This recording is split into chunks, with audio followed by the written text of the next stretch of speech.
अगर मान लेते कि आप हमारे विचारों से सहमत नहीं हो तो गाली दीजिएगा। कतई नहीं, अब अगर आप गाली दे रहे हैं तो हम आपको इंसान कहें? कभी नहीं। नहीं हो सकता है। तो मैं धीरेन्द्र शास्त्री का विरोध थोड़ी ना करता था। मैं तो धीरेन्द्र शास्त्री के अंदर में जो दानवतावादी सिद्धांत था, हम उसका विरोध करते थे। आज हम धीरेन्द्र शास्त्री को जस्टिफाई कर रहे हैं।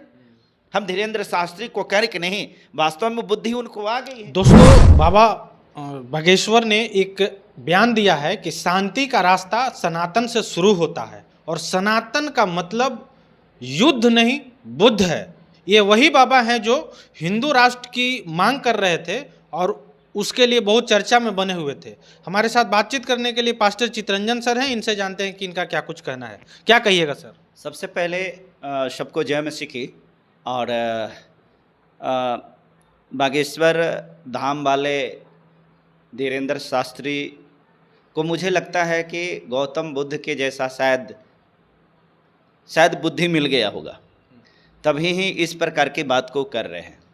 क्योंकि जिस व्यक्ति के पास में बुद्धि नहीं है ना, वो व्यक्ति बुद्ध को नहीं पहचान सकता है। शांति का उपदेश बुद्ध ने दिया, बुद्ध ने धम्म बनाया। आज जो शांति मिलती है तथागत गौतम बुद्ध के पास में, वो शांति अन्य जगहों पर अगर कहीं कहा जाए तो वो यीशु मसीह के पास में ही है। इस दुनिया में दो ही ऐसे पैगंबर हुए, दो ऐसे ही व्यक्तित्व कह सकते हैं जो इस दुनिया में आए, जिसने कहा कि मैं भगवान नहीं हूँ। तथागत गौतम बुद्ध भी यही बात को कहा कि मैं भगवान नहीं हूँ, मुझे भगवान मत कहना। साइंटिफिक एक नज़रिया जो है उन्होंने पैदा किया और बताया। उंगलीमाल डाकू जब जा रहा था, ये गौतम बुद्ध जा रहे थे उसके मार्ग से, और उंगलीमाल डाकू जो संकल्प लिया था 1000 उंगलियों को काट करके माला पहनने का, तो जब उंगलीमाल उनको रोका, ए तू ठहर जा, तो उसने यही कहा था, मैं तो ठहर गया, तू कब ठहरेगा। उनका कहने का सेंस था कि मैं तो ये जो लोगों के साथ मार पीट सताने का काम, लोगों के बीच में नफरत करने का काम, ये मैंने छोड़ दिया, तू कब छोड़ेगा। मैं भी इसके माध्यम से वो जो अपने आप को धर्मावलंबी कहता है, जो धर्म कहता है कि हम धर्म के रक्षक हैं, हम उससे पूछते हैं कि क्या तुम्हारा यही धर्म है। इसको धर्म कहते हैं। धर्म का व्याख्या और धर्म का परिभाषा तथागत गौतम बुद्ध ने दिया था, और सिर्फ एक शब्द के द्वारा जो बोला, मैं तो ठहर गया, तू कब ठहरेगा। तो मैं भी यही पूछ रहा हूं कि कब ठहरोगे। लोगों के साथ मार पीट, लोगों के साथ में अपमान, लोगों के साथ में टॉर्चर करना, धर्म के नाम पर, जाति के नाम पर, भेद के नाम पर, कब तक ये करते रहोगे। युद्ध नहीं, बुद्ध की जरूरत है। बुद्ध के मतलब शांति। क्या लगता है, बाबा को बुद्धि आ गई? निश्चित तौर पर हम अगर इस प्रकार की बात कह रहे हैं तो हम यही बात कहेंगे कि उनको बुद्धि आ गई है, सद्बुद्धि आ गई है। और उन्होंने अपने ही कहा कि भाई सनातन के मतलब बुद्ध, तो रियली बात है। तो सनातन के मतलब बुद्ध ही होता है। आप सनातन के डंका पीट रहे हैं। पहले ब्राह्मणी धर्म के बाद हिंदू धर्म के बाद सनातन धर्म के बाद क्या धर्म। मुझे नहीं लगता कि ये सब कोई धर्म है। ये सब जीवन जीने का पद्धति है, कला है। धर्म के मतलब शिक्षा, धर्म के मतलब एक विचार, धर्म के मतलब जीवन जीने की एक जो पद्धति है वो है। हम किसी व्यक्ति के साथ में न्याय करते हैं, यह धर्म है। हम किसी व्यक्ति के साथ में कोई वैसे कृत्य करते हैं जिससे उसको खुशी दे पाएँ, यह धर्म है।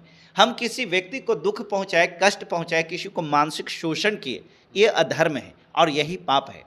हमारा धर्म यही चीज़ को सिखाता है। मजहब नहीं सिखाता आपस में बैर रखना, हिंदी है हम वतन है हिंदोशिता हमारा, यह धर्म का परिभाषा बताया गया। लेकिन आज तो इस दुनिया में खाली नफरत के बीज बोया जा रहा है।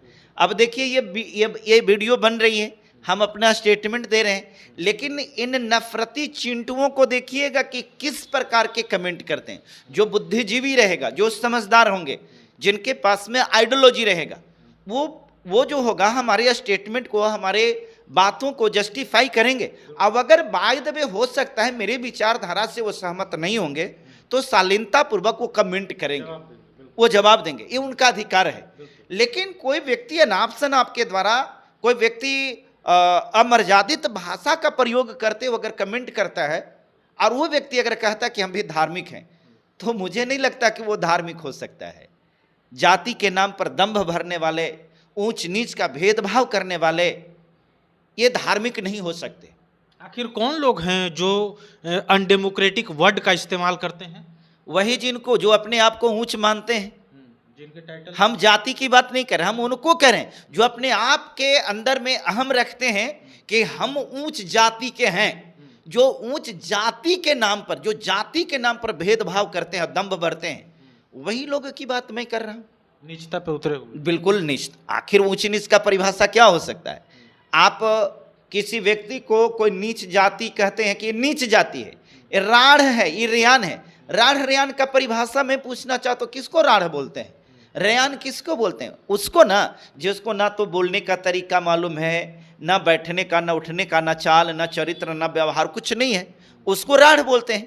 तो आज खोज करके देखिए कि ये गुण केकरा में मिल रहा है, आज गुण किस में मिल रहा है? वो उसी में जो गलत कमेंट कर रहा है। हाँ, जो गलत कमेंट कर रहा है, तो उसके अंदर में हम इतना मानते हैं वसुधैव कुटुंबकम, ये दुनिया जो है एक कुटुंब है, एक परिवार है। आप हमसे कोई सवाल पूछ रहे हैं, हम अपनी पर्सनल बात को, हम अपनी विचारों को आपके बीच में प्रस्तुत कर रहे हैं। आप अगर चाहिएगा कि आप मेरे जैसे ही बात बोलिए तो ये तो नहीं ना संभव है। ये कैसे संभव है? सबका आजादी है। तो अगर मान लेते कि आप हमारे विचारों से सहमत नहीं हो तो गाली दीजिएगा? कतई नहीं। अब अगर आप गाली दे रहे हैं तो हम आपको इंसान कहें? कभी नहीं हो सकता है। तो मैं धीरेन्द्र शास्त्री का विरोध थोड़ी ना करता था, मैं तो धीरेन्द्र शास्त्री के अंदर में जो दानवतावादी सिद्धांत था हम उसका विरोध करते थे। आज हम धीरेन्द्र शास्त्री को जस्टिफाई कर रहे हैं, हम धीरेन्द्र शास्त्री को कह रहे कि नहीं, वास्तव में बुद्धि उनको आ गई है। रियली बात है कि भाई सनातन के मतलब बुद्ध ही होता है, क्योंकि यह देश जो विश्व गुरु बना था, यह विश्व गुरु बना था क्या चीज से? यही सनातन बुद्ध से, यही बौद्ध धर्म के द्वारा बना था। बौद्ध धर्म का दुनिया भर में प्रचार प्रसार हुआ है ना, और आज आपके द्वारा दुनिया भर में बदनामी हो रही है। आपके लोग जिस प्रकार से गुंडई कर रहे हैं, और एक चीज और बता देते, इस देश को तोड़ने में सबसे बड़ा योगदान यहाँ के साधु संतों का